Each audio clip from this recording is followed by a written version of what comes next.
Hello everyone, welcome on KS education YouTube channel. तो आज की इस वीडियो में हम बात करेंगे नेशनल फर्टिलाइजर्स लिमिटेड के द्वारा वैकेंसी निकल के आ रही है, जिसमें कि ऑल ओवर इंडिया के कैंडिडेट आप अप्लाई कर सकते हैं। तो जैसा कि आप देख सकते हैं, इसका ऑफिशियल वेबसाइट पे हम आ चुके हैं। यहाँ पे देखने को आपको मिल जाता है कि recruitment for the non executive worker in marketing, transportation and various technical discipline 2021। तो इसके एडवर्टाइजमेंट आप यहाँ से डाउनलोड भी कर सकते हैं। तो चलिए सीधा इसका ऑफिशियल नोटिफिकेशन पे चलते हैं, वहाँ से सारी डिटेल्स आपको बताते हैं। तो दोस्तों, जैसा कि आप देख सकते हैं, इसको ऑफिशियल नोटिफिकेशन पे हम आ चुके हैं, जो कि नेशनल फर्टिलाइजर्स लिमिटेड एनएफएल के द्वारा यहाँ पे जारी किया गया। आप एडवर्टाइजमेंट नंबर यहाँ पे देख सकते हैं, और ये जो है 20 अक्टूबर 2021 को ही जारी किया गया। एडवर्टाइजमेंट नंबर आपको दिखाई यहाँ पे दे जाएगा।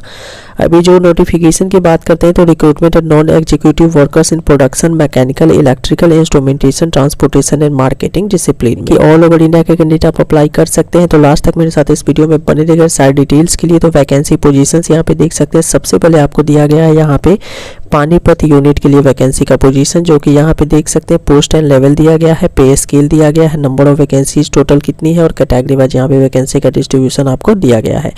तो सबसे पहला है junior engineer assistant grade second production में यहाँ पे 40 नंबर ऑफ टोटल वैकेंसीज है। इसी तरह से इंस्ट्रूमेंटेशन में 3 वैकेंसीज है, यहाँ पे इलेक्ट्रिकल में 5 वैकेंसीज है, और यहाँ पे देख सकते हैं अटेंडेंट ग्रेड 1 की अगर बात करें तो 9 वैकेंसीज इलेक्ट्रिकल में यहाँ पे निकाली गई है।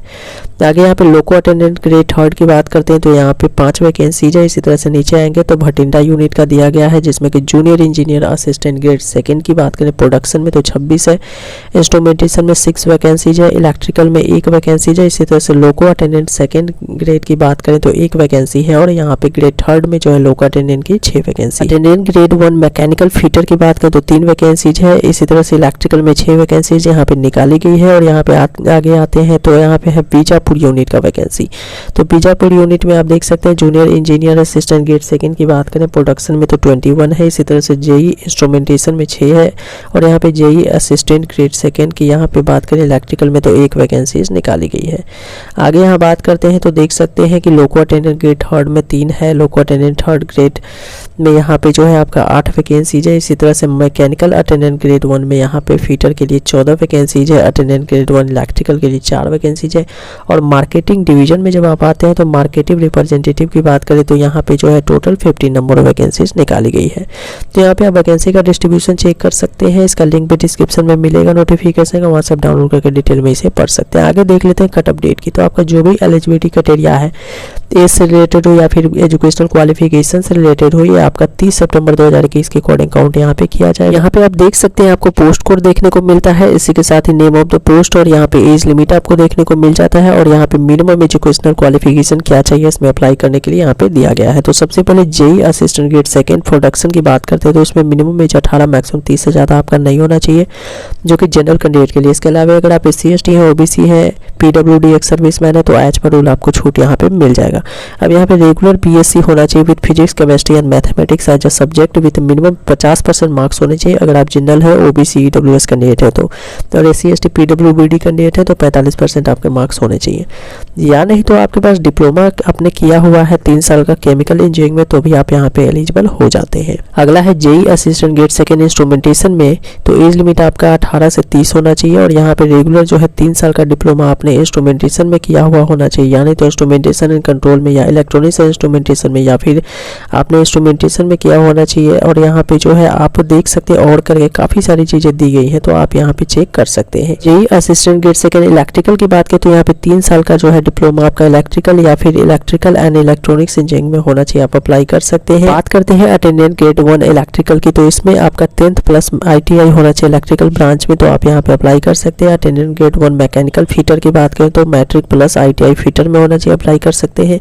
लोको अटेंडेंट ग्रेड 3 की बात करें तो यहाँ पे 10th के साथ साथ ITI आपका मैकेनिकल डीजल में होना चाहिए, तो आप यहाँ पे अप्लाई कर सकते हैं। लोको अटेंडेंट ग्रेड सेकंड की बात करते हैं तो फुल टाइम 3 साल का डिप्लोमा होना चाहिए मैकेनिकल इंजीनियरिंग में। इसी तरह से नीचे आते हैं तो आपको मार्केटिंग रिप्रेजेंटेटिव का देखने को मिलता है कि रेगुलर BSc आपका होना चाहिए एग्रीकल्चर में विद 50% मार्क्स के साथ, जनरल OBC EWS के केस में, और 45% SC ST PWBD के केस में, तो आप यहाँ पे अप्लाई कर सकते हैं। अब बात करते हैं एप्लीकेशन फी की, तो यहाँ पे 200 रुपये एप्लीकेशन फी रखा गया, लेकिन अगर आप SC है, ST है, PWBD एक्स सर्विसमैन है, डिपार्टमेंटल कैटेगरी से आते हैं तो आपको कोई भी एप्लीकेशन फी नहीं देना है। आगे यहाँ पे बात कर लेते हैं रिजर्वेशन की। तो एज पर रूल आपको रिजर्वेशन से यहाँ पे मिल जाते हैं। इसी के साथ ही आगे आते हैं तो आपका यहाँ पे सिलेक्शन मेथोडोलॉजी दिया गया है। तो कैसे आपको सबसे पहले अप्लाई करना है, तो देखिए अप्लाई करने के लिए आपको ऑनलाइन यहाँ पे अप्लाई करना होगा, जो कि 21 अक्टूबर से लेकर के 10 नवंबर 2021 के शाम 5:30 बजे तक आप यहाँ पे अप्लाई कर सकते हैं। इसके साथ ही यहाँ पे दिया गया कि केवल आप एक पोस्ट के लिए एक ही एप्लीकेशन यहाँ पे डालेंगे। आगे यहाँ पे दिया गया है आपको कि यहाँ पे जो है क्या क्या चीज़ अपलोड करना होगा। एप्लीकेशन फॉर्म फिल करते समय किस किस चीज़ की आपको ज़रूरत पड़ेगी, तो आपके पास valid email ID, mobile number ये सब होना चाहिए। और साथ में यहाँ पे देख लीजिए कौन कौन से डॉक्यूमेंट चाहिए आपको, किस साइज में चाहिए अपलोड करने होंगे, ये सारी चीज़ यहाँ पे दी गई। तो आप इस नोटिफिकेशन को डिटेल में पढ़ सकते हैं और यहाँ पे ऑनलाइन आप अप्लाई इसे कर सकते हैं। ऑनलाइन एग्जामिनेशन के थ्रू आपका यहाँ पे जो है कंप्यूटर बेस्ड एग्जाम होगा, उसी के थ्रू यहाँ पे सिलेक्शन होगा, जो कि ऑब्जेक्टिव टाइप का यहाँ पे लिया जाएगा। एग्जाम सेंटर्स आपको यहाँ पे देखने को मिल जाता है, जिसका कि लिस्ट आप देख लीजिएगा। यहीं पे एग्जाम सेंटर्स आपका होने वाला है। इसी के साथ आगे देख सकते हैं सिलेक्शन प्रोसेस। तो आपका ऑनलाइन जो टेस्ट है उसी के आधार पर सिलेक्शन यहाँ पे उसके स्कोर के आधार पर होगा। और यहाँ पे कम से कम 50% मार्क्स आपको लाने होंगे। 150 में आपको कम से कम 75 मार्क्स यहाँ पे गेन करने होंगे। तब यहाँ पे देख लीजिए आगे दिया गया है डिटेल जानकारी, इंपोर्टेंट इंस्ट्रक्शंस कुछ दिए गए कि केवल इंडियन कैंडिडेट यहाँ पे अप्लाई कर सकते हैं, ऑल ओवर इंडिया के कैंडिडेट एलिजिबल है। बाकी जानकारी यहाँ पे डेट से रिलेटेड जैसा कि मैंने आपको बता दिया कि 21 अक्टूबर से लेकर के 10 नवंबर तक आप इसमें अप्लाई कर सकते हैं। तो बाकी जानकारी के लिए नोटिफिकेशन का लिंक डिस्क्रिप्शन में, वहाँ से आप डाउनलोड करके डिटेल में इसे पढ़ सकते हैं। तो आज के अपडेट में बस इतना ही। अगर वीडियो अच्छा लगा हो तो लाइक कीजिए, दोस्तों के साथ शेयर कीजिए, नया है चैनल पे तो चैनल को सब्सक्राइब कीजिए। Thanks for watching this video.